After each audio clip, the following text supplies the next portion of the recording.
പ്രേക്ഷകർ ആരാധിച്ച നടിമാർ ഏറെയുണ്ട്. പക്ഷെ സൗന്ദര്യമുള്ള മറ്റ് നടിമാരിൽ നിന്നും വേറിട്ട് കുറേക്കൂടി ഉദാത്തമായ സ്നേഹമായിരുന്നു മലയാളികൾക്ക് ശ്രീവിദ്യയോടെ.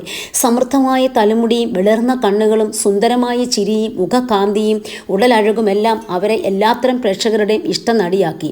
2.5 മണിക്കൂർ നേരം തിരശ്ശീലയിൽ അവരെ നോക്കിയിരിക്കാൻ വേണ്ടി മാത്രം ടിക്കറ്റ് എടുത്ത് ആളുകൾ അവരുടെ ചിത്രങ്ങൾക്ക് കയറിയ കാലമുണ്ടായിരുന്നു. കാഴ്ചയിൽ ശ്രീവിദ്യയെപ്പോലെ എന്ന് പറഞ്ഞാൽ അക്കാലത്തെന്നല്ല എക്കാലത്തും അത് സ്ത്രീ സൗന്ദര്യത്തിൽ ഇനിയൊരു പേരില്ല എന്നാണ് അർത്ഥം. വളരെ ചെറുപ്പത്തിൽ തന്നെ അവർ സിനിമയിൽ അഭിനയിക്കണമെന്ന് അവർക്ക് ആഗ്രഹമുണ്ടായിരുന്നു. അങ്ങനെ ഇരിക്കുമ്പോഴാണ് അവർക്ക് കമലഹാസനുമായി ഒന്നിച്ചഭിനയിക്കുവാൻ അവസരം കിട്ടിയത്.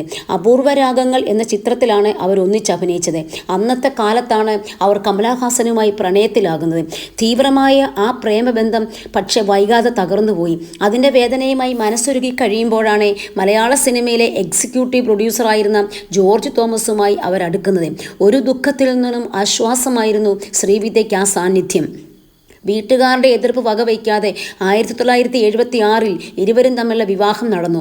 എന്നാൽ ശ്രീവിദ്യ ആഗ്രഹിച്ചതുപോലുള്ള ദാമ്പത്യമായിരുന്നില്ല അവർക്കുണ്ടായിരുന്നത്.